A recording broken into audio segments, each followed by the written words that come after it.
Hey everybody, I'm Greg Sowell, and this is Why Am I, a podcast where I get to talk to interesting people and try and trace a path to where they find themselves today. My guest this go around is Randy West. He's been a disc jockey, done musicals, infomercials, regular commercials, announced TV shows and game shows, including The Price is Right, and also is an accomplished author. More than that, he's also a huge TV historian, dedicating a lot of time to preserving pieces of our cultural history and a big chunk of nostalgia for me. Randy is also extremely kind and giving of his time and knowledge. I hope you enjoy this conversation with Randy. Randy West, thank you for joining me on the Why Am I podcast. Thank you, Craig. It's a pleasure to be with you. Yeah, absolutely. So, you and I have run into each other. We are, let's see, where are we? It's coming up on Thanksgiving right now. So you and I are Black Friday. We're standing out in front of the Best Buy. We're gonna be let's do Walmart. That sounds even more precarious. Yeah, we're standing outside of the. I'll wear my polyester sweats. We're getting to know each other, and we start with me. We talk about me, and we exhaust that. It's your turn to reciprocate. So who are you? Well, I'm apparently a bargain seeker because I'm out here maybe 4 a.m. on Walmart to try to save $47.32 on maybe another big screen TV, because you can never have enough or big enough screen. I've got so many big screen TVs. I've actually got 2 in closets because I've just kept upgrading. When the price came down, I went out of my mind. Well, let's go for another 10 inches. So you are standing next to me, and you already feel that I'm a guy who likes to talk and likes to meet people, and very social. And what can I tell you about myself? Well, I go slow with the disclosure, because I'm new to town here. I'm in Burbank, California, and haven't been to the store before. Well, actually, was here once to pick up something in a rush. So I'm new in town, and I'll ask about how'd you end up in Burbank, California? Did you drive here from Waco, Texas, just for the bargain, or are you local? And I tend to be slow on self-disclosure until I feel a little comfort level, because to be honest with you, I was on an airplane day before yesterday, and sitting next to a gentleman who didn't seem to be particularly talkative, and I was just on the tarmac there filling in a little Facebook post about the experience of where I was, the plane's late in taking off, whatever. I got answered on Facebook today. I never gave the gentleman next to me my name or any information, but he apparently was, what do you call that, shoulder surfing or whatever, looking at what I was posting, because his wife contacted me this morning saying that I should have struck up conversation with her husband because he's such a wonderful guy.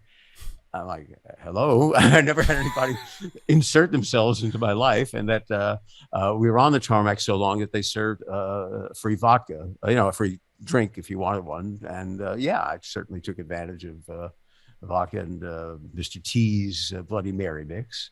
And I got reviewed by this gentleman's wife on Facebook this morning that I should be less interested in my Tito's vodka and Mr. T. I mean, she named the brands and everything. I don't know exactly. I mean, obviously she's trying to make a point that I should have struck up more, conversation with her husband because he's such a wonderful guy. And, again, as I say, I'm not like Mr. Self-Disclosure unless somebody, starts talking with me. So I'm just kind of like all of a sudden today and talking with you thinking, boy, some people put you under a microscope and they're like watching what you write to yourself basically on Facebook and then critiquing you, days later. So all that's a long way of saying I'm not going to tell you my life story until I've developed a sense of trust with you. Fair enough. And also like to your defense on a plane, I think that's kind of like the 2 foot of space you occupy is yours, and you have to make it known that you want to have conversations. Yeah, there is a thing about personal space, and the airlines have crushed us in so tightly that I think they violated some biological predisposition to having one's own space. And it's fine when you strike up conversation with somebody, and it gets to be so much fun that you almost wish you weren't landing so quickly. But on other occasions, I had just come off a gig. I work in a very social environment. dealing with people when I work. So the morning after that, I wasn't necessarily interested in making yet another friend unless the opportunity presented itself easily. So yeah, I was just kind of sitting there quietly, and I feel violated. I tell you, I'm violated by this gentleman looking at what I'm writing on Facebook, and it's not like I was holding it out here. Hey, look what I'm typing. It's a very personal thing, and the wife is contacting me, reviewing my social and drinking habits. Like, wow. So yeah, I'm just reinforcing what you said. It's an interesting world there. So we're online now. Go back to your scenario here for the Black Friday special at Walmart. And I'm telling you where I'm from. I lived in Woodland Hills before this, but the commute to Hollywood and some of the studios was daunting because traffic gets worse and worse every year. Every winter when it first snows in places where it snows, people go, my God, they turn on the TV on January 1st and they watch the Rose Bowl game, which happens in Pasadena, California, where it's sunny. I mean, our winter is, I'm freezing right now because it's maybe 65 degrees. And they're out of work or looking for a change in their life anyway. And they turn on the TV on January 1st. They just came in from shoveling 2 feet of snow. And there's people in shirt sleeves in Pasadena, California in the sunshine. So you can count about 2 weeks for people to pack up. And then all of a sudden the freeways are heavier every year. Every year. It just seems the traffic gets more so in Southern California. So I would confide in you that I just moved from maybe 20 miles away to Burbank, which is far more centrally located. And we could talk about things like that, unless you've got some pearl of wisdom to take the conversation in a different direction. Do you stay pretty private about kind of what you do in your professional life, you think, for the most part? Yeah, because not that there's any shame involved. No. Quite proud of having been able to establish myself in a career that I love, always wanted to do, and that most people wish they could do, frankly. And I mean, everybody would love to be in television and working in that field. But I tend to lay back on that because, I think maybe it sounds like I'm playing star. Yes, I do this, I did that, I'm the voice of this, blah, blah, blah, blah, blah. And that's not it at all. So that's point one. I don't want to come across as like some, narcissist. And the second half of that, and it might be the first half, actually, the larger balance of the two, is, and I don't mean this with any disrespect to anybody, but the questions that get asked at that moment are repetitive. Oh, really? Tell me, they're all predictable, and I've answered those questions. So there's not a lot of opportunity for me to learn or to experience something new there. So I kind of lay back because it would trigger the same litany of observations and questions that we've already been there. And I would certainly indulge with anyone who had those questions and have, but if I can avoid having to go through that 12 minutes of stand-up. You ever thought about printing out a business card with all of the frequently asked questions? You could just push the button here and listen to the answers. Yeah. So I don't run around talking about what I do so much. Yeah. It always interests me when people have, like I guess in their professional life, these very public personas, and they're very outgrowing, but then in their private life, they're much more reserved or maybe not reserved, maybe more private, I guess, keep their private life private. Well, it's an interesting thing. And I wasn't intending to make this a plug, but I did write several books. This one that happens to be here just coincidentally. Yes. Is a big 500-page tome, which is has been written in my mind over the years of working with high-profile celebrities in the world of television.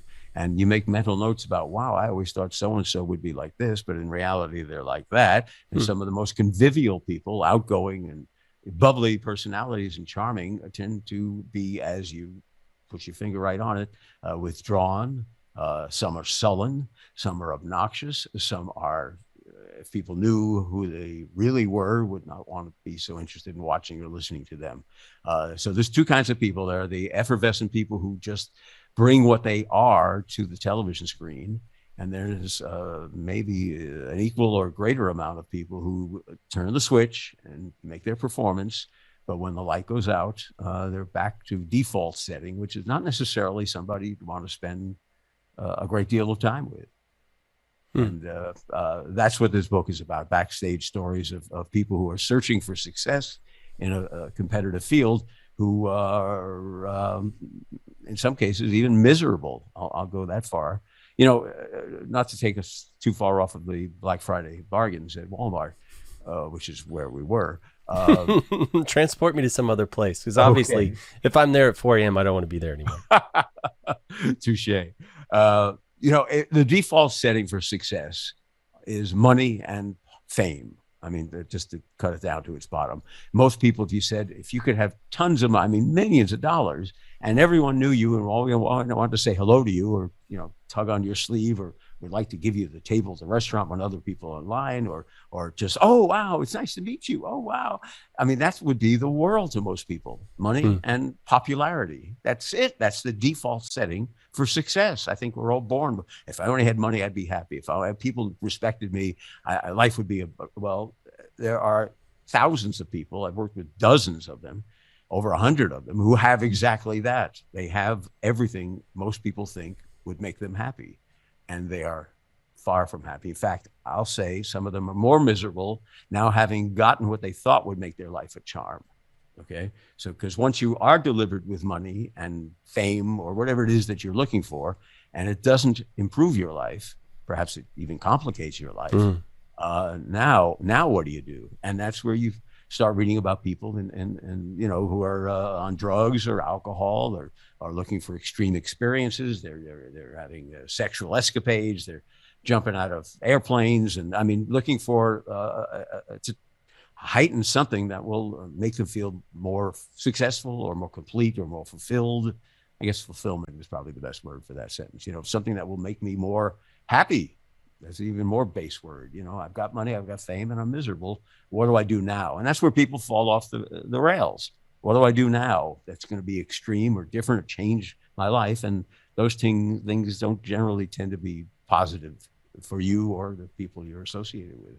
So that's what TV Inside Out is all about. It's been 35, 40 years in the making of just watching people that I've had the thrill of working with, because when you're working with them on stage, they're great. I mean, that's why America tunes in to see these people on TV. We love them. We love them.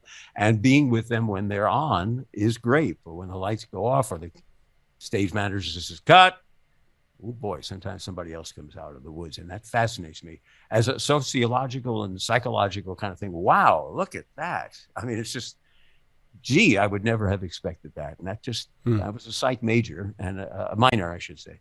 And that kind of always fascinated me. What makes people tick?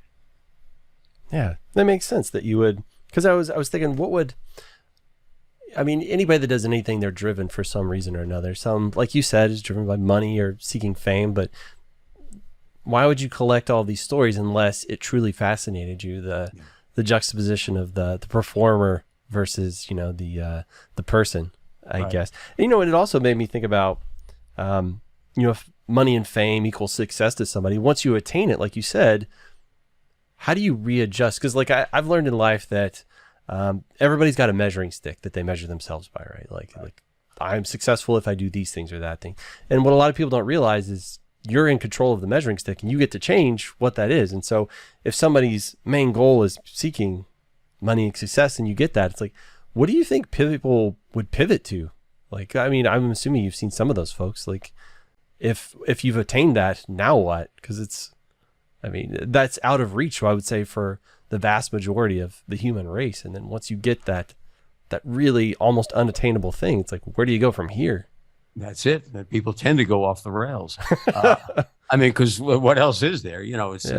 It's no longer just a fine meal, because you've had millions of those. If you're in the public eye and whining and dining with studio heads or television owners, station owners, and stuff like that. So it's not a fine meal, which most people be like, wow, I'm going out Saturday night, going to have this great meal, the one we just described. Wow, I look forward to that. These people are whining and dining at the finest restaurants and bitching and moaning about the service wasn't good enough, or there was too much anchovy in the Caesar dressing. Let me speak to the owner. So what do you do? That's a great question. If I were ever to find myself in the situation that I see these people in, if that sentence isn't too convoluted, I would think I would focus more on building relationships. Not real relationships. I think you know what I'm talking about. Hmm. A real connection with people, because I think that's the one thing we're all missing. Even if you have a large family and have a million friends or a zillion followers on Facebook, like that's going to make you happy. Uh, I think the connection with other people on a deeper level, and not necessarily quantity of people, but the quality of the relationship, uh, is really what we're all seeking. Somebody who truly understands you, relates to you, is interested in you, cares about you, loves you on one level or other. I think that's really the answer to happiness. Because I know, well, I know all sorts of miserable people with all sorts of trappings of success. I also know people who are not living great lives in terms of their home is beautiful, their wardrobe is endless, and their car is in great condition and all that, who are happy. Mm. How the hell does that work? You know, it's such a 180. And I know you follow what I mean. I mean, these are Yeah, people absolutely. who are in loving relationships or familial settings, and they feel supported, they feel valued. There you go. There's probably the good word. Valued by other people. And that, I think that's more important than having the newest Mercedes Benz, or, have the best parking lot on the studio lot, the best parking space. And I've seen people bitch and moan about that. They didn't drive me through the gate quick enough. They know who I am. Why didn't they just wave me through? Well, there's 1,000 possible answers for that. But, why would you even be so caught up in such a thing, and the corner office, where's my office, and you see executives, not necessarily in show business, looking for the trappings of success. And why would you want the trappings of success? Because you don't feel like there's success somewhere on the inside. Okay, that's the sociological, psychological discussion for the day. That's my TED. No, That's I my love TED it. talk. That's my That is TED talk. that's my absolute favorite part of these things. So, would you talk about all of that, building relationships? Like I truly feel like kind of the existential mentality of, nobody exists for any reason other than the reasons you choose. And like to me, one of the things I have chosen as my existence is to create real relationships with other humans. Have actual human connection with people. And I'm curious, like when I meet somebody else who seems to be somewhat like-minded, it's like, what led you to feeling or to realizing, having that epiphany or that realization that relationships really are probably one of the more important things in life? Where do you think that comes from for you? Well, for me, my family of origin wasn't the most functional. No, daddy wasn't in jail and mommy wasn't, turning, I don't want to say anything that's offensive to you. Mommy wasn't turning tricks and daddy wasn't robbing people at gunpoint, and my brother didn't tie me up and, threaten me with a knife. But it wasn't the happiest family. It wasn't, Leave it to Beaver. Not that anybody is, of course, very few are. Right. But I think that's where it started for me, yearning for a more supportive, more functional, whatever that means, embracing, accepting family. See, I wanted to do things with my life career-wise that didn't compute. For my family, it was become a doctor, a lawyer, a dentist. Oh my God, if you must be an accountant, that's failure. We would tolerate that if you couldn't get doctor or lawyer, and what I wanted to do is like the equivalent of running away and joining the circus, the entertainment field. What are you, out of your mind? Most people don't succeed. All true. Every reason to argue against your child pursuing a job that has a very low threshold or percentage of success. I might give the same advice, but I would certainly respect somebody who, once they had made their choice to live their life as they wanted to. And George Burns said, I'd rather be a failure at something I love to do than a success at something I don't want to do. And now, wow. Okay. So I learned that mantra early. And thankfully, I don't know what wood to be knocking on. I mean, I've had a wonderfully successful careers alternative. I mean, yeah, there are people who could, rattle off credits that, diminish mine. But that's not a contest. I feel very successful getting to do exactly what I wanted to do, make a very satisfying living at it, and live well from it and enjoy the experience. And I'm at an age now where I don't have to work, but I'm just so thrilled from having done this gig 48 hours ago. It was just so much fun. I enjoy the work. I look forward to the work. I thrive on the work. It energizes me. It's life affirming. So I'm very blessed to have got to do what I wanted to do and to enjoy it as much as I do. But the question you asked was about the importance of supportive relationships, bonds with people. And I think family of origin is where my goal of making those kind of connections started. Mm-hmm. That's pretty much the same boat I'm in. Mm-hmm. Yeah, it's just, it was something I didn't realize I needed or wanted. And then eventually I got a little taste of it, and I don't know, it ignited something in me, and I've been kind of chasing that ever since. And it brings me true happiness to meet other people. And there's this concept that I learned from drag queens of all people, of the concept of chosen family, right? It's like you may be shunned by one group or just completely ignored, but somewhere out there are these people that are your people. And if you find them, you can actually choose to have them, have them be that piece in your life that you were always missing. And that really, that was one that really resonated with me as well. I like that.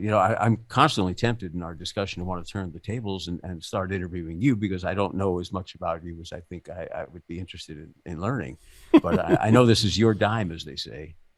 So, Greg, it's your show. So, if I started to turn the tables on you, that would be like, what the hell are you doing? Stop tape. I like having conversations with people. I don't necessarily like interviews. I love conversations. I love to hear people talk. And when things kind of go off the rails, that's my favorite part. So I always hope for that. So, something you said, the fact that you truly enjoy what you do. And I think it's always, to me, it feels really rare and special when somebody who's got a true talent for something and actually finds that thing that really highlights their talent and then kind of brings them together. So it's you with, you've done a lot of things. So part actor, part voice actor, part announcer, part radio DJ. I mean, you contain multitudes for sure, but just the fact that you truly love and enjoy that, and that you get to do it all the time, like that is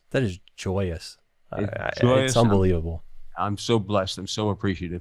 And the last person I had this conversation with was, in any kind of depth, was Bob Barker. When I announced the Price is Right, he was saying, we were talking about his potential retirement at some point. It was around his 80th birthday, and he stayed on the show for many more years. And he said to me, just to take a detour here, he says, I know I'd love to stay home for a week or two or three or four and not have to show up. He says, but I know the time would come very quickly. I'd be like, God, I wish I hadn't given that up. And that was the basis of the conversation about, should I retire? I'm certainly of an age. I'm at a financial play. All the reasons to. And then again, I was announcing his 80th birthday on the air. He's still going strong. So he said something. He said, part and parcel of that conversation was, I just cannot fathom what it must be like to get up every morning to go to do something you don't like to do.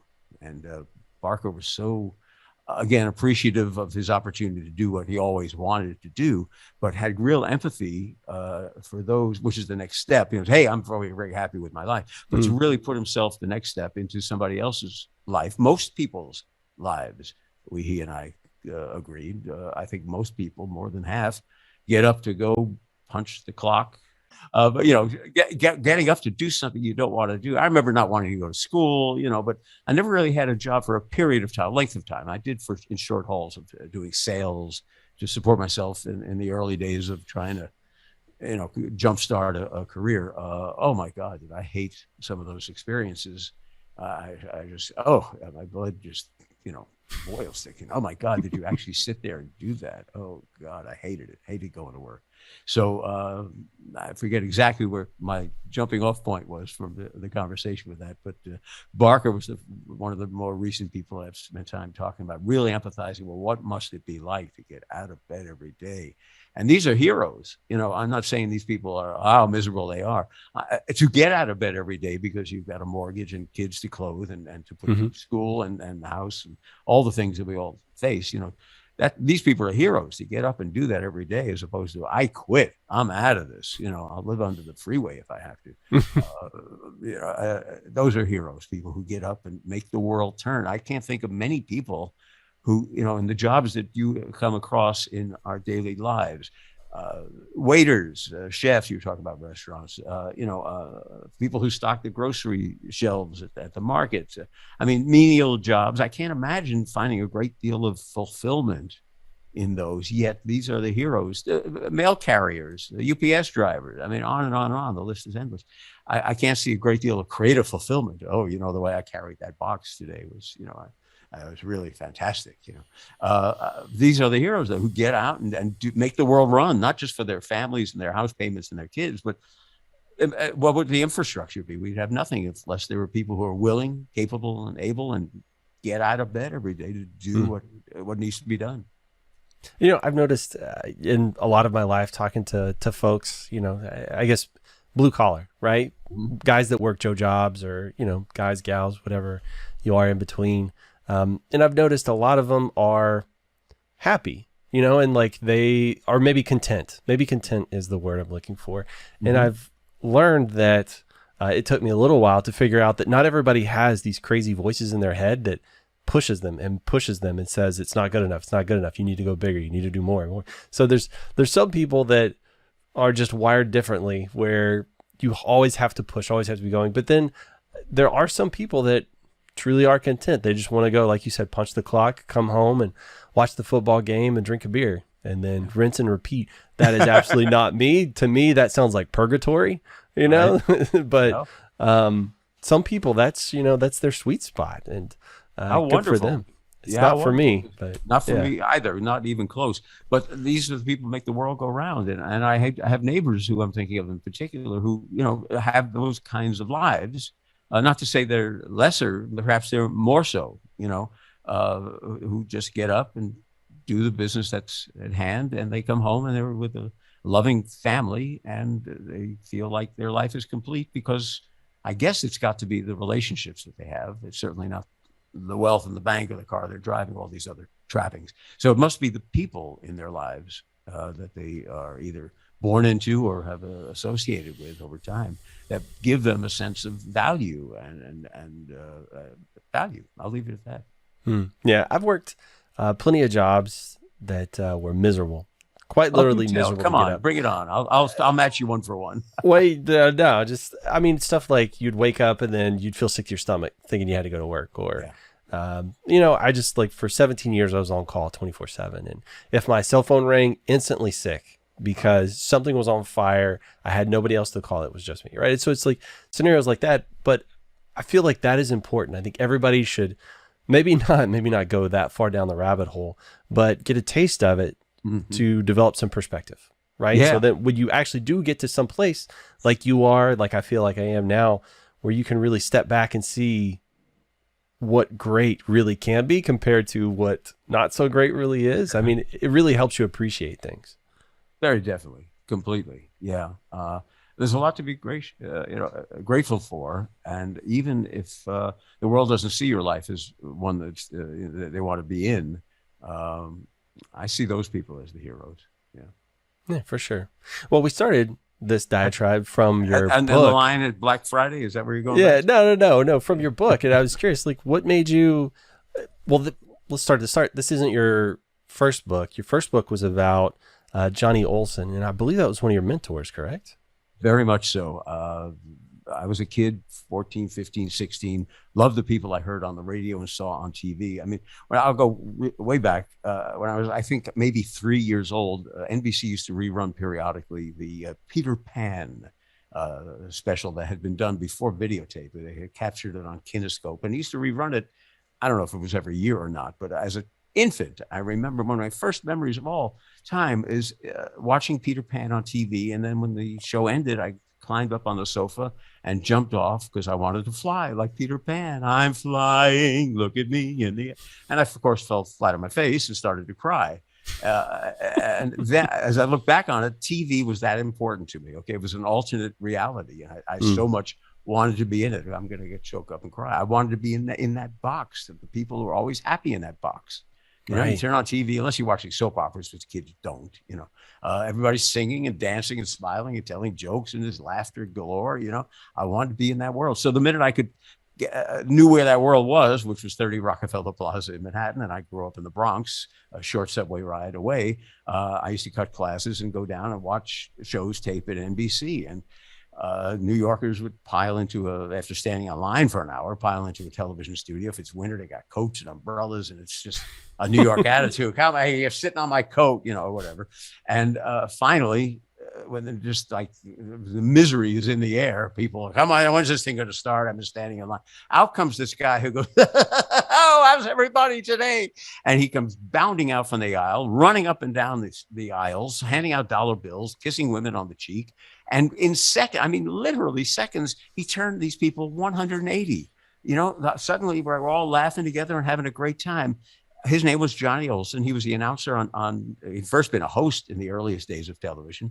Going back, he was a host on radio before television. He had a 58-year career, and that culminated with him being the announcer on Goodson Todman television game shows and the like. And his great claim to fame was this audience warm-up, which was legendary within the industry. I didn't know that when I was 14, 15, 16 cutting classes, but his ability to whip a room into laughter and just and he gave me he was my mentor. I don't want to get too deep into the woods here. I used to go into the studios every chance I got, and people want to sit in the middle section to see a show. But the announcer at a television game show always is way off to one side or the other, the wings, if you will. So I could see the microphone stand either extreme left or extreme right as I walked in the studio, and I knew that's where he's going to be. So you could always get a front row seat if you want to be the guy at the furthest extreme, way off to the left or right. You're that front seat. Nobody wants that because it's way off to the edge. But I could always get that seat, and I could sit there and watch him do what he did when he announced. You know, he'd read the live copy with emphasis and enthusiasm and a smile in his voice. And he just, I guess, saw me drooling with my mouth hanging open as a kid. And I wanted to do that. It just seemed like a wonderful career. It seemed like a wonderful job. He seemed like a wonderful guy. And he used to give me his scripts and go home and read this in a tape recorder, bring the tape back. Now, I don't know if he ever listened to anything I did, but he encouraged me. He had no kids of his own. And he, I guess, in some measure, took a fatherly view of somebody who wanted to follow in his footsteps. So encouraging when he didn't need to be. And he would stay after the shows and make small talk with me. I'm a punk kid, you know, but he gave me all the time and more than anything else, the encouragement. So I would see him over and over again. All right, now I'll speed the story up. So I used to go down periodically and he would encourage me to get a job in radio, which of course I did. And one day, taping of What's My Line, 1969, was running short. And Dick DeBartolo, the producer, came over and said, we need another contestant for What's My Line. And Johnny said, well, take this kid. He's great. What do you do, kid? Oh, I'm a disc jockey at the college radio station. At that point, this was many years into a relationship. And so Johnny put me on television, you know, and we used to correspond. He left New York in 1972 because Mark Goodson, Bill Todman were remounting an old game show called The Price is Right out in Hollywood. It's the one we now know. It started in 1972. And Johnny could read advertising copy. You know, if you watch The Price is Right, which I had the thrill of working, it's just, you talk more than the host does. It's just, yes, it's a beautiful lead press on nails, beautiful high active hands instantly, you know, worried about loose dentures, overfix holes in tight, day and night, overfix them, that'll fix them. And rice-a-roni, the San Francisco treat. Yes, sauteed and simmered to flavor perfection, you know, blah, blah, blah, blah, blah. And Johnny could do that and not make it sound like a giant commercial. So they wanted him for that job. So he left New York in 72. I came out west in my radio career in 1979, and I hadn't seen him in 7 years at that point. We had some correspondence back and forth, but I figured it's kind of forgotten. I was a punk kid. Now I'm 20-something, so it's a whole different world. So I went down to CBS shortly after arriving in 1979. He's been out here 7 years. And I go down. I'm going to reintroduce myself to him. Hey, Johnny, I don't know if you remember. Well, Randy, he remembered me? I mean, that's insane to me. That's insane. And wow, now we're on a different level. We're going to meals together periodically. Not, you know, I wasn't living at his house, you know, but we were friends. And he told me listen to this. This blows me away. He shared with me everything he does, why he does it, how he does it, the tricks of his trade, if you will. How do you make a room full of strangers suddenly cohesive into like a family, if you will? And he used to use phrases like, cousin Bob up there in the high seat saying, now you come down here and you talk to us. I mean, he would make us feel like family. And the thinking behind that, as he explained, is if you go to a movie theater with strangers and something funny happens on the screen, you don't necessarily, you're more subdued because you're among strangers. But if you're home in your living room with family, hey, wow, did you see that? Wow. You're more outgoing, effervescent, enthusiastic, expressive. And those are the things you want from a television audience. So he would break down those inhibitions and how he did that, why he did it. It was fascinating to me. He never got me a job, but he gave me the tools of his trade, which is far more valuable. Long story, well, it's too late to make it short, but I'll try to shorten it. I see him in 79 through 85. He passed away in 85. End of story. But in 1999, 14 years later, his wife, Penny, is going into a nursing home. They had no kids, so a cousin was called into service to close out the house. I hadn't seen Johnny now in 14 years, as I say. He's been gone. So the cousin comes to the house and goes through all the things that have been saved by a couple over the years. And there's letters from me in a box. Are you the Randy West who corresponded with Johnny Olson? Yeah. How'd you get my number? Who are you? Well, we're closing out Penny and Johnny's home, and there were letters that you and he corresponded, apparently. Yes. Well, we're giving kinescopes and videotapes to the Wisconsin Historical Society. Other things went to the University of Wisconsin at Madison, but there are personal effects here that Johnny saved that really aren't worthy of being, museum quality, but they're his personal thing. Would you be interested in giving them a safe home? Obviously, he trusted and valued you. Holy geez, I'll be right over. Well, you don't have to come. We'll ship it to you. So came boxes of his Emmy Award and microphones and paperwork and 58 years of memorabilia and ephemera, they call it, personal stuff that was important to him, press clippings, that sort of thing. In it all was an outline of a book he wanted to write about his experience in the business. And it was an outline and 2 roughly written chapters. And I kept looking at it. Wow, this is fascinating. And how can I return the favor of a career or the tools of the trade? I wrote the book that I think he wanted to write, if you will. So that was my first idea of writing a book. I never thought of myself as an author, but apparently I did a good job with his basis to work upon. And the publisher contacted me and said, what else you got? I never thought I'd be in that position. So the capper on this story, again, is in 1999. They're closing out the house. I get all these materials. In 2003, the phone rings. Randy, this is Roger Dobkowitz at The Price is Right. Roddy is ill in the hospital, and we're looking for somebody to do some fill-in. And I'm blah, blah, blah, blah, blah. Next thing you know, I'm standing. God works in mysterious ways. The universe is, there's some cosmic symmetry in this, but I'm standing in the footsteps where Johnny Olson stood at his podium, at his microphone, reading his, it's his job, the one he was most noted for over the 58 years of his career. And knowing went down there, I went to the box of things that were from Johnny, and there was his CBS ID badge from when he was the announcer on The Price is Right and other things like that. And I brought a couple with me to show to the folks I was working for. And they're like, where would you have gotten that from the announcer of this show who's been dead for, 20 years? Where on earth? And I just told the story. I just feel like this was somehow supposed to be in some weird way, if I could be so assumptive, but there's some certainly symmetry to it, that this guy who befriended me 40 years ago earlier, I'm now doing his job at CBS.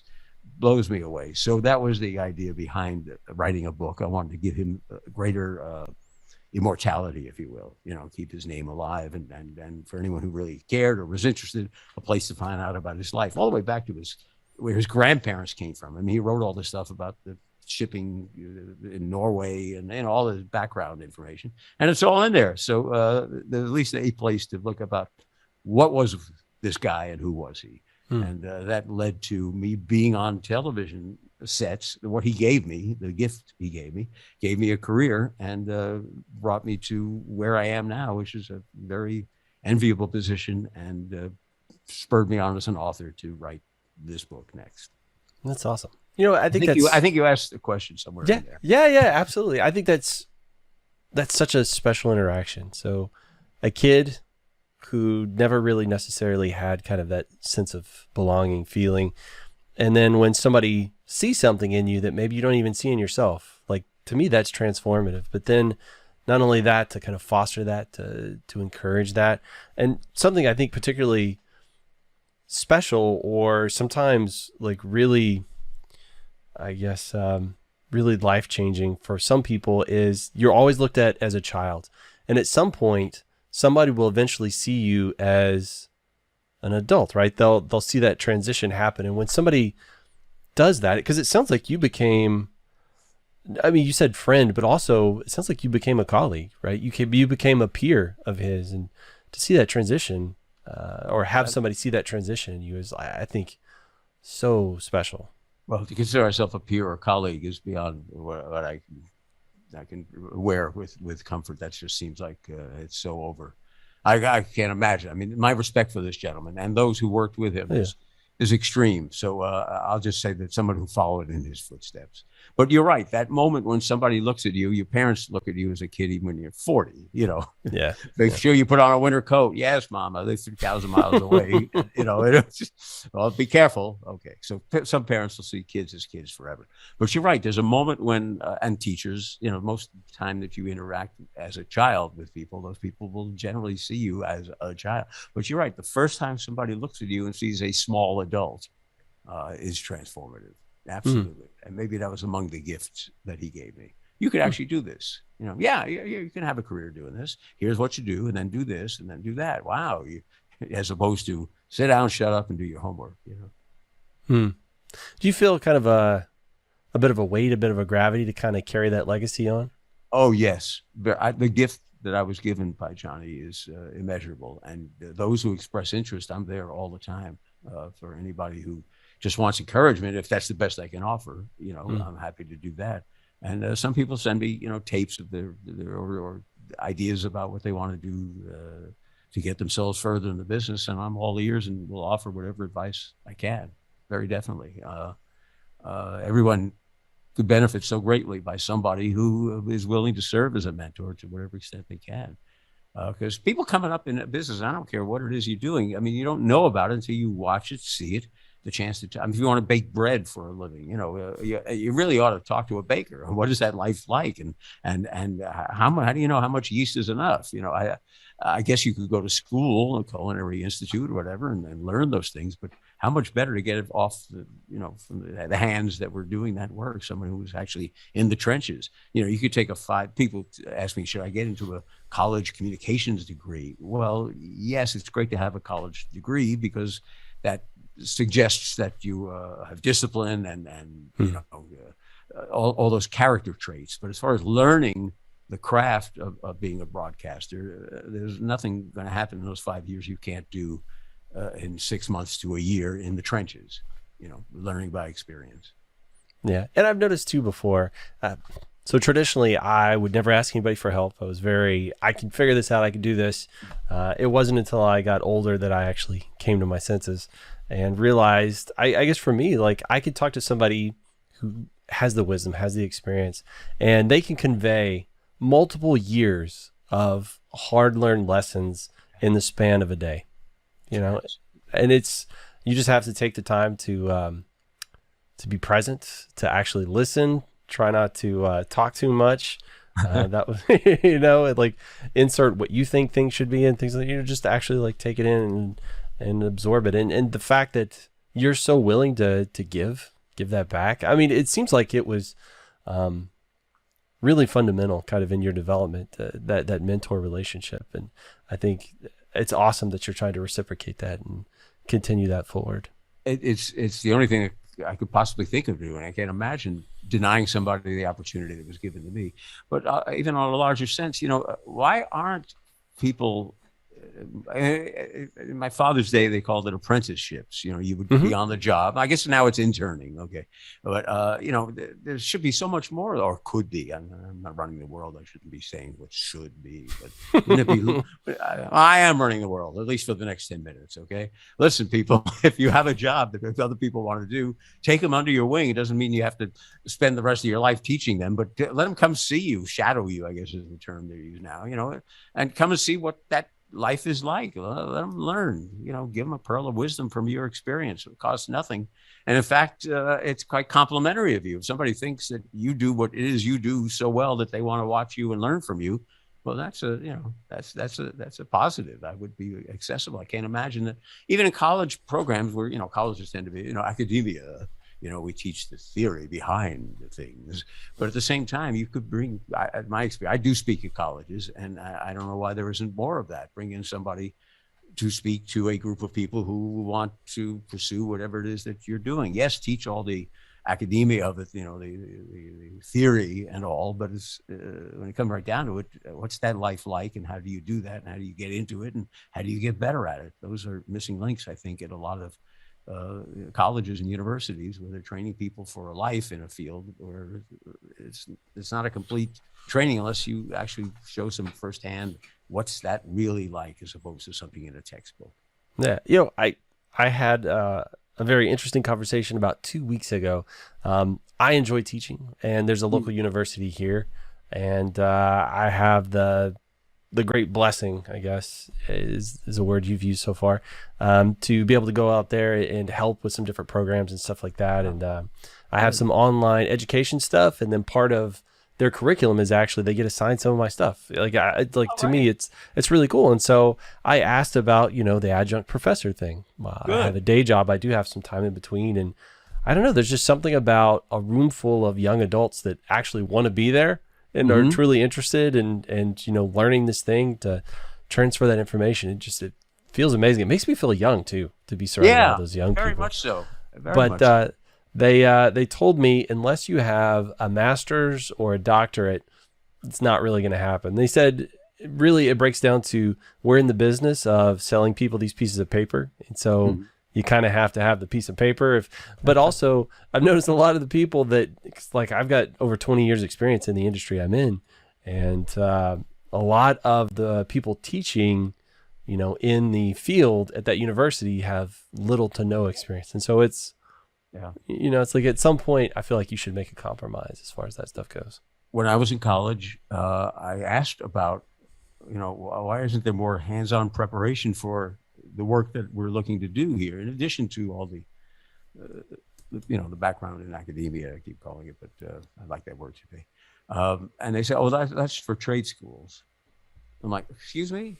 If you're actually touching anything, that's a sphere of education that's we think of as being trade school. I'm like, wow. I mean, so you want to teach me how to, I don't know, how to edit videotape through a book? I mean, wouldn't it be better if you just sat me down and showed me what button to push, or in the old days use a razor blade? Wouldn't that be far? Well, no, that's trade school. Okay. So there is a prejudice against that, and you're right. People with a real life experience, I'd rather have real life experience than a piece of paper on the wall that says I'm qualified in whatever the heck it is. And even if you're not a full-time professor, there's certainly value to what you can bring to a classroom. Certainly, even if you don't have the great credentials. And I do know some people. I'll name drop Bob Bowden, former head at CBS Daytime. He has a class, I don't want to mischaracterize it, but at Syracuse University, I think is the school, that they come out to California from upstate New York and learn with him about the business. I'm almost certain he doesn't have a master's, but he has life experience that is part of what this college offers these undergraduates, some exposure to some real world. So yeah, there's hope for you yet, in the ability to just have your experience be seen as valuable in college.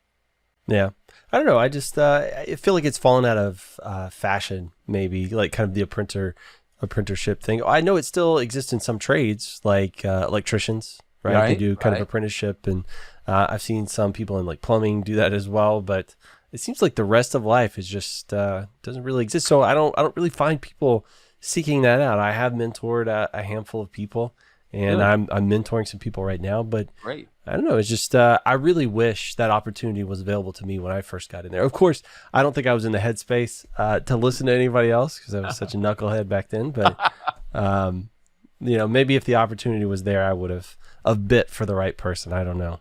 Right. Who knows? Who's to say? But that book led you to, well, I guess that opportunity meeting Johnny led you into the industry, and you did a lot of radio. I didn't you do like some musicals as well?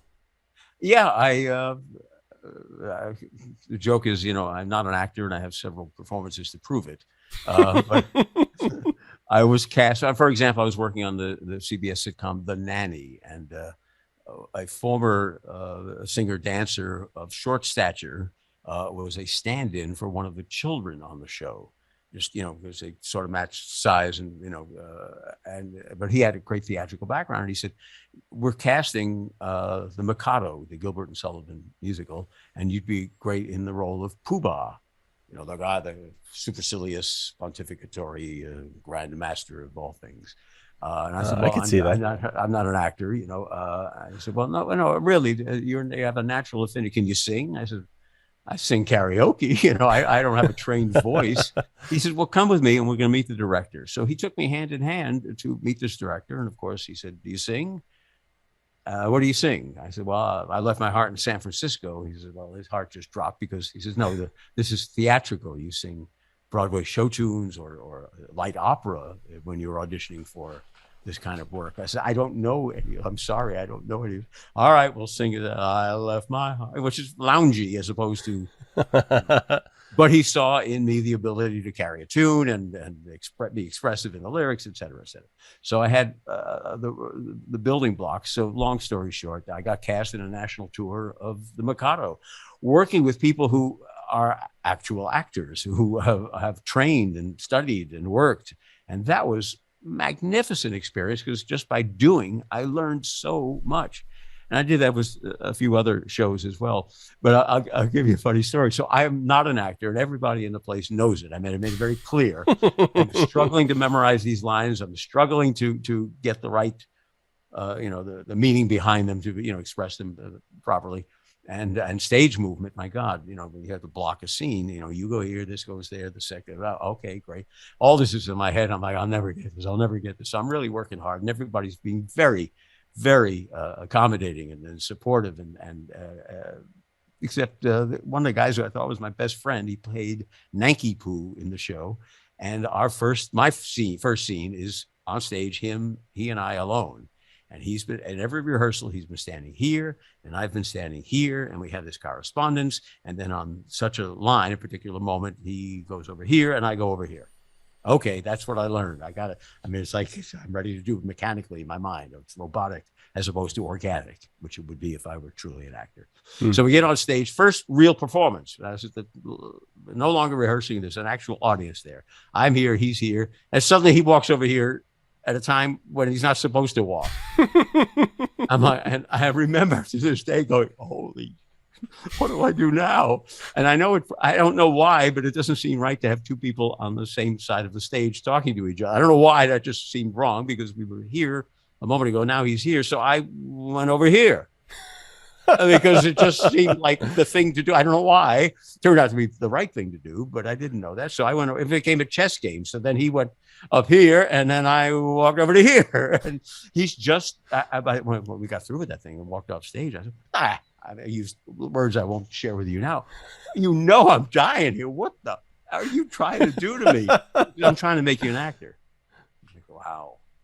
But at that moment, I almost left a stain on the stage, just like, what are you doing to me? I'm so over my head in this thing to begin with. And you walked over here. Now I'll walk over here. And we thank the graces, whatever, there was some instinctive sense of what to do. And I walked away with that going, oh, wow. Yeah, I learned something right then and there. So it was fascinating to be thrown in over your head, with a safety net. I wasn't going to die on stage. If I fell down and passed out, somebody probably would have picked me up and carried me off, and people would have thought maybe it was part of the show. But thrown in the deep end of the pool. And what a great experience in retrospect. Was that your first time to really travel around doing performances kind of thing? Yeah, I'm trying to think if there was one before that. I did some other traveling show. I guess that was the first. Yeah. And life on the road is fascinating, but it's not glorious. It's not. The glamour is on the living room side of television. The glamour is on the audience side of the stage, very definitely.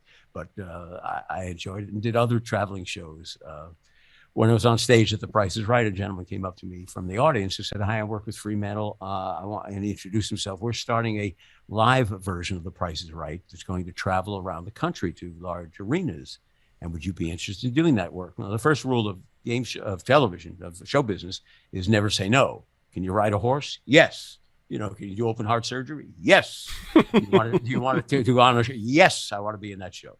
There's always a chance to say no later, but you don't want to close opportunities. So I said yes, and heard nothing for months. And then one day the phone rang. It's like, "Hi, this is but I don't know if he was Andy Felsher, and we met at Price is Right, and we're doing this stage show. Would you like to travel with us?" And it was like, wow. So we played Vegas and Atlantic City and Reno and Tahoe, and a lot of it was on what they call a bus and truck, which the Mikado was as well. You do your show, you get on the bus, you go to the next town. The Teamsters load the truck. And then they unload it the next day and load it again and unload it. And you see the world, but not a lot of time to really engage in it because you're mostly on the road or in a hotel room trying to catch up on sleep. And but fascinating. I didn't have the college dorm experience, but living with a troupe of people in such close proximity gave me a sense of what that college dorm life kind of was. Well, I guess like as far as performances go as well, you saw where you were kind of a small part in a big production. And then with The Price is Right, I mean, you are the focal point. You are the center of that universe. You're the sun that everything revolves around. Like, what's that juxtaposition like? Well, the star of the show is the star. People always say to me, as the announcer, "Don't you want to host a show?" And the answer to that is no, thank you very much. Johnny Olson did most of his most successful work as the number two. It's great to be number two. You don't carry the burden. If you're a host of a television show and you do 3 shows that fail, you're done. You're finished because they don't know who to place it on. But doing what I do, I'll work forever just because I'm obviously not the reason a show succeeds or fails. And if I perform to the expectation or beyond of what people want, I'll be there forever.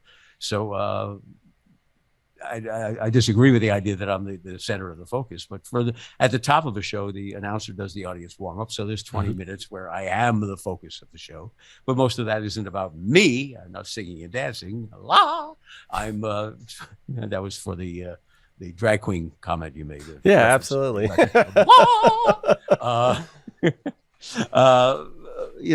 It's a great thrill to be center stage and have people, applaud the laughs that you're getting and that sort of stuff. And I was so successful for 18 years with Price is Right Live on and off that I just kicked off part of the Wheel of Fortune live show that Sony has now traveling the country.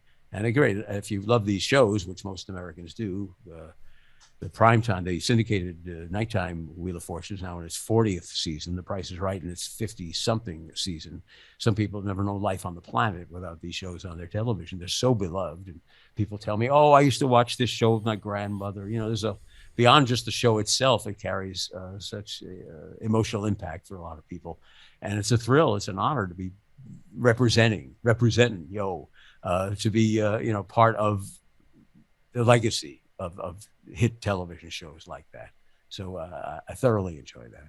Yeah. So it sounds like you just like being a performer, whether it's on stage, on TV, like it doesn't really matter for you, huh? You just like being performing. Yeah, my first reaction to that is, well, this guy must be narcissistically disordered or he needs to be the center of attention. And I don't see it that way. I really don't. If I can this is going to sound perhaps, I don't know, insincere, but it is from my heart. If I can get people out of themselves into a great mood where they're laughing and escapist, that's a thrill. And I didn't really understand exactly what it was about that till I was joking. I say, "Yeah, well, that's what I do for a living," which, doesn't cure cancer, making light of what I do, stand and tell jokes and say funny things and read scripts, And they said, no, you don't understand. I said, what do you mean? Well, you're onto something when you say you change the mood, because just think about the 330 seats at The Price is Right. Let's take a sample random audience. Out of the 330, I guarantee you 5 of those people have cancer and know it. And another 12 probably have a family member who's dying of one disease or another. And 17 of them are out of work, and 9 of them are estranged from their husband, wife, child, whatever. A lot of misery in the world. And if you're able to take them out of that for an hour or whatever, that's a gift, buddy. That's a gift. That's a service. It's, and I started to think about that as I stood in front of an audience. Which one of these people has cancer? I mean, I always want to cry because it's such a terrible thing to think about. If you've ever lived with somebody or a family member battling their final days, but if you could take them to a show like that and they could just be out of that world, that misery for an hour, that's a gift. I mean, people will do all sorts of drugs and hypnosis and psychology, psychiatric, anything to get out of the misery of their moment. And if I can do that just by standing up and being a goofball, that's a wonderful piece of contribution to society. I'll frame it in such highfalutin terms. So there's great value in what I do that I didn't really embrace. So when you say I like to stand up in front of people and perform, well, yes, I was class clown. And I guess some of that is part of who I am. But there's so much more to it than just, hey, look at me, I'm the center of attention. A whole lot more than that. And anyone who's actually doing the jobs that I do, who's up there thinking, look at me, I'm the center of attention, you're not doing the job, because that's not what the job is. The job of entertaining at a television studio is to, as we talked about with Johnny Olson before, trying to take this crowd of strangers and have them bond and release their inhibitions and react as one, because you want the host of the show to be well received. So there's method to the madness. It's not just, hey, look at me, I'm telling a joke now, or there's a reason for all of it. Yeah. And when I think of performing, like up on a stage performing, so in my current occupation, I consider when I'm in front of a group of people a performance. Like I feel like I'm performing. It's not what most people would assume or associate with a performance, I would think. But I know the feeling it gives me when I'm up there and I'm doing the thing. It's like I don't know, it feels like I'm riding a wave, or it's a smooth sort of dance, or it just feels like a graceful ballet. Like, I don't know, inside me, the feeling it gives me when I'm performing is something I don't find anywhere else in my life. And so I assume when I say you just like performing, you like being there in that moment. And I'm assuming there's some feeling associated with it for you, right? Well, yes, very definitely. So it heightens my awareness of what's going on. I might be in conversation with you and search for a word that I'm looking for, or whatever.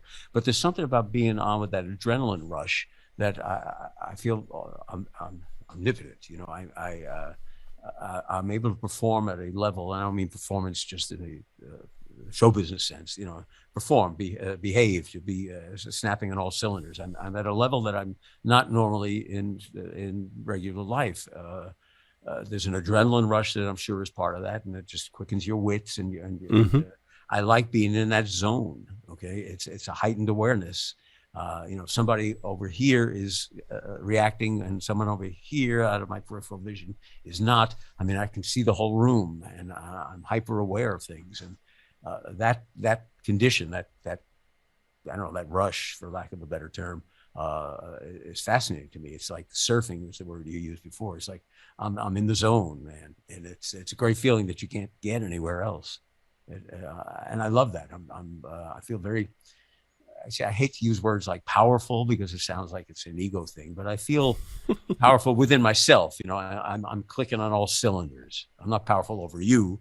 I'm powerful about my existence in the world right now. Yeah. Hey, it's so funny. Like, you're very careful to make sure that that it doesn't seem like you're being narcissistic or ego driven. For me, I've realized the only thing I have to convey the way I feel are words, and I try to use whatever one is the most specific. Like, I am never going to assume you're narcissistic or egotistical, because I've also noticed through this conversation how giving you are, and how not just of like your time doing the mentorship, but giving of your time here. Like, to me, that's the most precious commodity we have in life is time. And the fact that you're giving it to people, to me, says so much. So don't overthink Okay. those words. Like, Well, whatever. I know a whole bunch of narcissistic jerks. Uh, Not necessarily particularly those on the cover at the moment, because some of these people are wonderful people. Yeah. I see Jay Leno's face there. Not at all narcissistic, a dear man to work with. So this isn't all a bunch of lowlifes. Ed Asner, God bless Ed Asner. I mean, so I don't want to throw everybody in the same swimming pool here, but I've met. So when I point to the book, it's not necessarily one of the people you're looking at, but in that book, I've met dozens of people that are so into the ego and narcissism that I so hyper aware of wanting to distance myself from that. I've seen men, I've seen people at their worst, and please, that's not me. Well, you definitely live in a different world than I think most everybody else does. So Yeah, I get it. Like the sphere that you operate in, I'm sure colors the way you kind of perceive the world and the people around you. So at least that's what I hear kind of about. I had some friends that lived in LA for a while, and they said sometimes it's tricky to find like a person you can make a real connection with, because you're like, you think you're like good and solid with this person, and then, they're gone the next day, and it's kind of weird. well, nowadays it's not so much true, but it has been over time that nobody's born in LA. I mean, it's a place where people come to I don't know, to be someone that they weren't earlier, and it's very transient because you come here for in many cases for a reason, and most of those people don't find their dreams fulfilled and then leave. So it is very transient, and few people have family or roots here. So there is a very definite an LA kind of vibe as far as forming relationships here. Yeah. Well, while we're talking about TV in LA and all that stuff, I know that you are, and this is actually how I found you, because I was looking for like a TV historian. And I don't know if you would consider yourself that, or we went back to that kind of keeping the legacy alive of all that stuff. But I've seen you've done a lot of work. Like, you were asked to help with the establishment of the new National Archives of Game Show History. And then you do like Facebook posts, like you were talking about earlier. I think it's like almost every day you have some kind of like interesting little tidbit of like TV history. And it sounds like you've definitely made it kind of a personal mission to keep this stuff alive. And I'm curious why that's so important for you. It was very simple. It was that important to me as a kid. First of all, watching what went on in that television was magic, and television is such a throwaway. There are very few museums that specialize in cataloging television shows, and those who the museums who do that have so few visitors that they have closed down their LA branch, frankly. Television plays a great role in a lot of people's lives. It's our number one entertainment, I think. You come home, you put it on the TV. Some people have it on 6, 7, 8 hours a day, but all of us use it to some extent, mostly for entertainment, more so than news, I think, in the total hours spent. Yet it's so disposable. Where did it go? Well, now more than ever, you can dial up on demand shows that you want to see, streaming channels and all that. That was never the case for anyone under the age of 20. It wasn't always like this. You saw a television show back in whenever. It's like, wow, I'd love to see that again, but I know I never will. And there's some great moments that we associate in our lives. It's the soundtrack of our lives. Gee, I remember that show. I was in college then, or I was dating so-and-so. It kind of marks the moments in our lives. So it's so disposable that it needs to have a little permanence. And I just love knowing that, keeping it alive, and knowing there are other people who share that passion. That's pretty much it. Yeah. But I by default, you'd have to call me a TV historian, because I've got millions of posts all over social media about television history, and the books that I write are full of history, even if it's a current subject or a person who's currently in discussion. The background of people factors into it as well, their histories. Yeah, for me, it's a very nostalgic thing. So I think back to I grew up with kind of a single mom. She worked multiple jobs, so I spent a lot of time at my aunt's house, and they were always watching Nick at Night. So I grew up watching, All in the Family, I Love Lucy, all that stuff. And so whenever I kind of think of that stuff, it sort of takes me back to this sort of like these quiet, calm places in my life. You know, it wasn't always like that, but it sort of takes you back to those little, and it was escapism. And I think a lot of my love of comedy and things like that, and kind of the quick wit, like you talk about, whenever you're in the zone, like your brain starts firing, mine gets really fast. Like I could say one-liners really quick, and I pick up on stuff really fast. And that was always kind of the stuff I admired in a lot of sitcoms back in the days, that somebody would say something and they would have a quick retort back, and it was just the perfectly placed thing. So yeah, I guess I would assume part of that for you, it sounds like, is definitely nostalgia. And I would say that's what probably keeps people interested in the kind of the television history piece, huh? Yeah, as you say, it's so wrapped up in our memories of childhood and previous experiences, family members, and all that kind of stuff.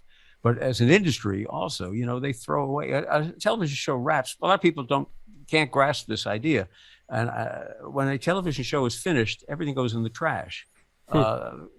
The Family Feud television show, where they used to ask, going back now to Richard Dawson and Ray Combs, I remember this. name your a favorite fruit pie, apple, and across it we go blah, blah, blah, blah, apple. Let's see, survey said bling 29. Okay, you've got this blackboard with a high impact yellow letters on it that spell out what's just been said. You know, technology to do that and then reveal the answer on demand. So advanced at the time when they were doing this in the 70s. It cost $250,000 to have that board custom built. It's called a flip dot display. It was done by the Ferranti Packard company up in Toronto. It was a very custom thing. And of course, when the show went off and then they decided they would bring it back with different technology, that thing was going in the garbage.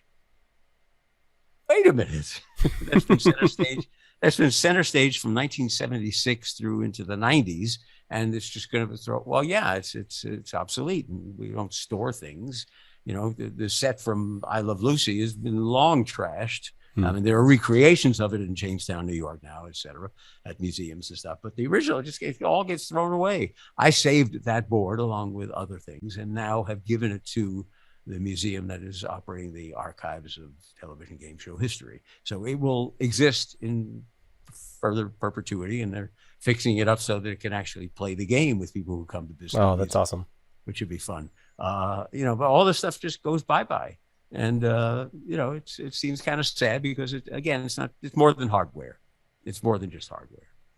Yeah. It seems like we live in a disposable society now. Like everything is, what do they call it? Planned obsolescence. Like it's the idea that it's going to break down in a very short amount of time. And I just got told by whoever it is, I guess it's Microsoft, that there's no more support for my Windows. That's it. We're done. It's an earlier Windows. I bought a great computer at the time and figured I don't want to have to buy another one every year.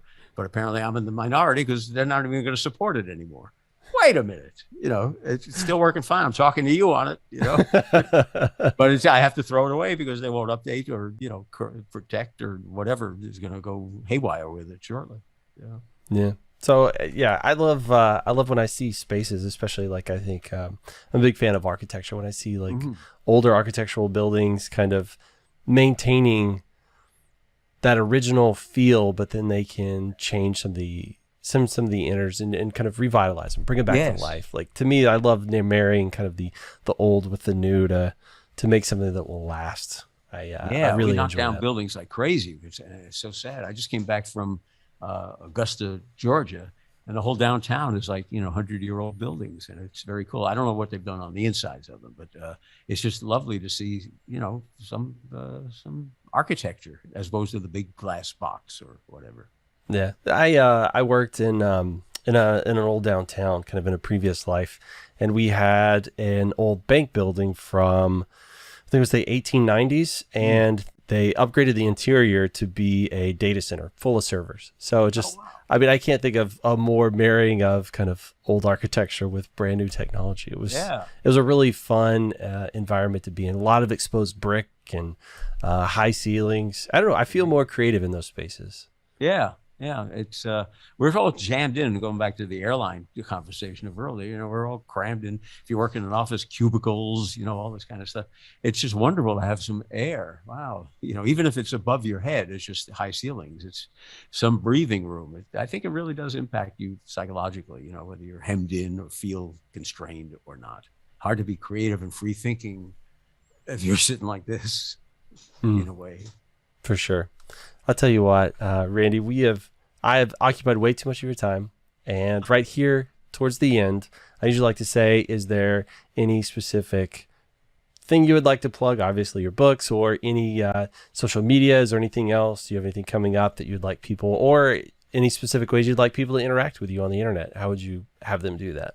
Yeah, I'm all over the place. TVRandyWest.com, TVRandyWest.com.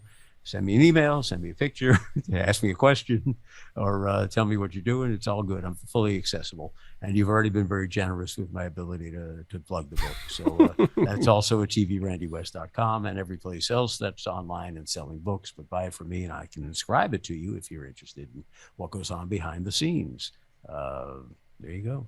Yeah, and I would also say, if you are a Facebook user, your Facebook posts, your daily ones, are really interesting, and it is varied. It is like, it's daily or nearly daily. Yeah. Every day, pretty much every chance I can. Yeah. And it's always something different and interesting. And so I really enjoy it. Yeah. Well, I never quite know what to expect when I go into a conversation, but you were so open, so honest, so willing to talk about just anything. And, I really admire, how much time you are giving to people, even weirdos on the internet that just holler at you out of nowhere. I really appreciate it. Greg, it was very pleasant. I've done some podcasts with people, what's your favorite color and all that. But it was really interesting and enjoyable to be in an actual conversation. It's a dying art. So the dialogue with you is a very positive experience and pleasantly surprising, frankly. My expectations were not any place close. Not because I misjudged you, I didn't know you. So yeah, for sure. I'm glad it's a new friendship, and I really enjoyed the talk with you. Absolutely. Thank you.